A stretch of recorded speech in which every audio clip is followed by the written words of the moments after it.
यदि पाकिस्तान को लगता है कि वह आतंकवाद पर काबू पाने में असमर्थ हैं, नहीं कर सकते हैं, तो पड़ोसी देश भारत है। बड़ी खबर इस समय की आपको बता दें, जम्मू कश्मीर के उरी से ये बड़ी खबर। एनकाउंटर के बाद सुरक्षा बलों ने 3 आतंकवादियों को मार गिराया है और उस पर ही इंडियन सीएम योगी आदित्यनाथ ने ये कहा कि भाई जैसे हम किसी को मिलते हैं तो राम राम कहते हैं, वैसे ही अगर कोई आतंकवादी मिले तो उसे हम राम नाम सत्या भी करना जानते हैं। पॉपुलर लिबरेशन आर्मी ने एक प्रेस रिलीज निकाली। प्रेस रिलीज आपके सामने यहाँ पे अवेलेबल है।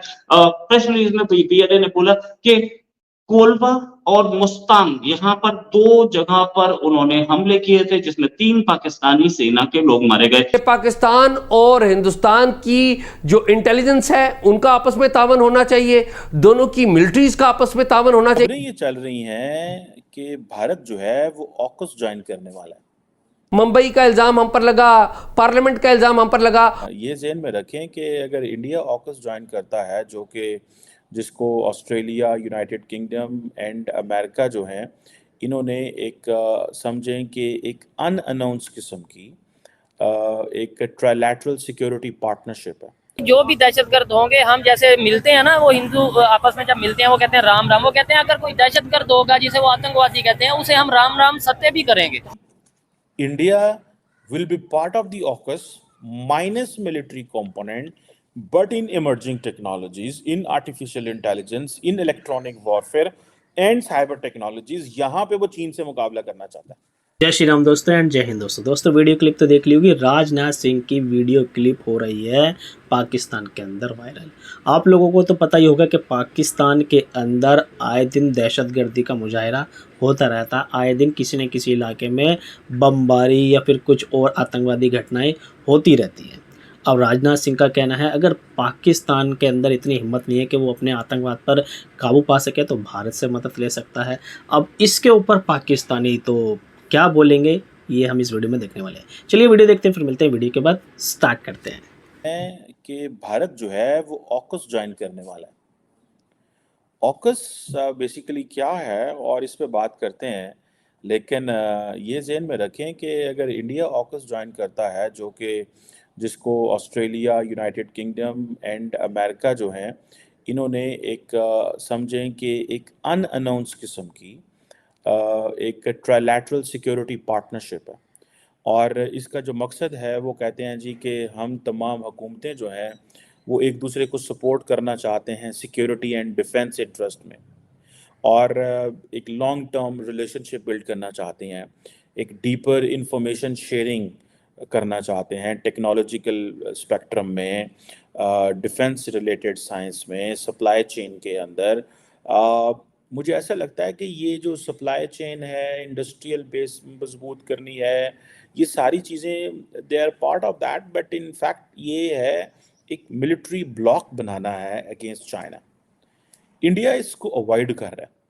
ये जो है वो अगर आपको याद हो, क्वाड भी एक ऐसा मल्टीलैटरल फोरम है, क्वाड्रिलैटरल सिक्योरिटी डायलॉग, जिसमें इंडिया, अमेरिका, ऑस्ट्रेलिया और जापान है।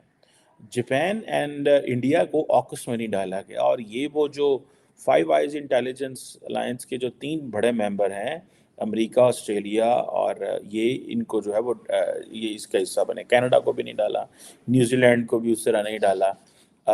अब ये क्वेश्चन आ रहा है कि जो ऑकस के डिफेंस मिनिस्टर हैं वो डिस्कशंस शुरू करना चाहते हैं स्टार्टिंग फ्रॉम दिस मंडे। ये जो अभी कल था कि अभी जनाब जो जिसे कहते हैं ना पिलर 2 इस सिक्योरिटी पैक्ट का, कि जी लोगों को कहें जी आए। पॉपुलर लिबरेशन आर्मी ने एक प्रेस रिलीज निकाली। प्रेस रिलीज आपके सामने यहाँ पे अवेलेबल है।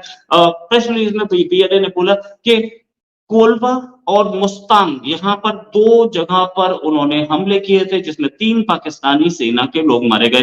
बलूच लिबरेशन आर्मी ने डिटेल स्टेटमेंट निकाली और बोला कि freedom fighters Baloch liberation army के उन्होंने टारगेट किया। मुस्तांग का कोलवा में 2 कैंप्स को 9:30 बजे के आसपास वेडनेसडे को ये अटैक हुआ था। मराव एरिया और मुस्तांग में भी अटैक हुआ, राइट। और ये भी बोला कि बीएलए फाइटर्स ने जिन्होंने टारगेट किया था वो हैवी वेपनरी के साथ किया, 2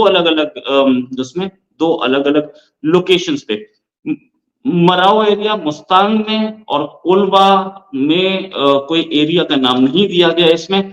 ये भी कि 30 मिनट तक फाइटिंग चलती रही। पीएलए फाइटर्स ने बोला कि कई रॉकेट्स फायर किए गए, ग्रेनेड्स फायर किए गए एनिमी पोजीशन में, 2 एनिमी पर्सनल 3 मारे गए थे, इनफैक्ट 2 मारे गए, 4 इंजर्ड थे एक लोकेशन पे और दूसरी लोकेशन पे 1 मारा गया। अटैक के बाद सारे के सारे जितने भी पीएलए के फाइटर्स थे या फ्रीडम फाइटर्स बोलिए, वो निकल गए अपनी लोकेशन के लिए, यानी कि अपने बेस कैंप के लिए, और पाकिस्तानी आर्मी उनका कुछ नहीं बिगाड़ पाई। ये भी उन्होंने बोला कि इनडिस्क्रिमिनेट फायरिंग की गई, मोर्टार शेल मारे गए, लेकिन बीएलए के फाइटर्स का कुछ नहीं बिगड़ा। बीएलए फाइटर्स ने सक्सेसफुली अपना मिशन कंप्लीट किया और ये बोला कि बीएलए फाइटर्स टारगेट वो सिकाक एरिया कोलवा, वहां पे 1 आदमी मारा गया। ये पूरी जीएन बलूच की प्रेस कॉन्फ्रेंस है, प्रेस रिलीज है, और जीएन ने ये भी बोला कि बलूच मदरलैंड के से जब तक पाकिस्तानी सैनिक यानी कि स्पेशल फोर्सेस नहीं हट जाती तब तक हमारी ये लड़ाई जारी रहेगी। अब आते हैं दूसरी खबर पे। ईद के मौके पर रमजान के खत्म होने पे, ईद के मौके पर यूएई की अथॉरिटीज ने 275 पाकिस्तानियों को रिलीज किया जेल से। अब ये जेल में क्या कर रहे थे? ये जेल में इसलिए थे कि ये लोग भाग जाते हैं वहां यूएई, बिना किसी प्रॉपर डॉक्यूमेंट्स के ये वहां नौकरी करते हैं और वहां वाले उन्हें पकड़ के जेल में डाल देते हैं। कुछ चोरी करते हुए पकड़े जाते हैं, कुछ इलीगल हरकतों में पकड़े जाते हैं। ये सब जेल में इसलिए थे। पाकिस्तानी जो हरकत, सबसे ज्यादा क्राइम रेट पाकिस्तान का है। पाकिस्तानी जो है वो क्राइम रेट वहां पे जो क्राइम करते हैं सेंट्रल एशिया में या मिडिल ईस्ट में, जो भी सेंट्रल एशिया से भी बड़ी सारी खबरें आती हैं, मिडिल ईस्ट या बोलिए वेस्ट एशिया, जो भी बोल लीजिए उसको, depending upon which side you believe, वहां पर इनका क्राइम रेट सबसे ज्यादा है, पाकिस्तानी का सबसे ज्यादा जेल में है। लेकिन जब ईद आती है तो इनसे पूछा जाता है पाकिस्तान से, भैया इस बार क्या गिफ्ट लोगे? तो बोले हमारे जो जेल में है ना यार, उन्हें छोड़ दो। वो ये जेल में रहने, जेल बहुत पसंद है इन सबको, पाकिस्तानियों को। सारे जेल में होते हैं, वहां पे यूएई में भी। अच्छा, कुछ इनमें से भीख मांगते हुए पकड़े जाते हैं, उन्हें जेल में डाल देते हैं।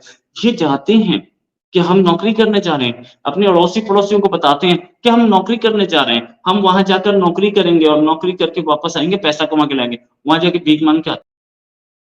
दोस्तों वीडियो हो गया ख़त्म और आप लोगों ने वीडियो देख भी ली होगी और पाकिस्तान के जाहिल लोगों की थोड़ी सी बातें भी सुनी होंगी। वो कह रहे हैं कि पार्लियामेंट का इल्ज़ाम भी हम पे लगा, वो कह रहे हैं मुंबई अटैक का इल्ज़ाम भी हम पे लगा। भाई साहब, बाकायदा उस टाइम पर आप लोगों को प्रूफ दिए गए थे, कसाब का तो घर भी दिखा दिया था कि कसाब यहाँ पर रहता है, लेकिन आप लोगों ने मानने से इनकार कर दिया। और ये बात किसी से ढकी छुपी नहीं है। जब भी आतंकवादी एक्टिविटी भारत के अंदर हुई है और जिनको हम पकड़ते हैं, जिनको हम ठोकते हैं, उनका रिलेशन निकलता है पाकिस्तान से। तो हम कैसे ना कहें कि पाकिस्तान के जो लोग हैं वो घुसपैठ नहीं करते, जिहाद नहीं करते, आतंकवाद नहीं फैलाते। पाकिस्तान के लोगों को ये समझना पड़ेगा, अगर पाकिस्तान के लोग चाहते हैं कि उनके देश में अमन शांति रहे, अगर पाकिस्तान के लोग चाहते हैं कि हमारा देश भी तरक्की करे, तो पाकिस्तान के अंदर से आप लोगों को आतंकवादी संगठनों को ख़त्म करना पड़ेगा ही पड़ेगा। अदरवाइज़ पाकिस्तान इससे भी ज़्यादा बुरे हालात में चला जाएगा। क्योंकि आप लोगों को पता होगा पाकिस्तान के अंदर कितनी ज़्यादा दहशतगर्दी एक्टिविटीज़ हो रही हैं, आए दिन कुछ ना कुछ होता रहता है।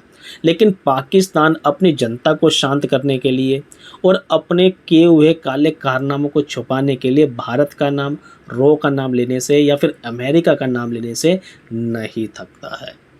अब ये अपनी गलती तो उन पर डाल देते हैं, जबकि ये कहते हैं कि हमारे पास दुनिया का बेस्ट आर्मी है, हमारे पास दुनिया का बेस्ट क्या कहते हैं इंटेलिजेंस वो है, सिस्टम है।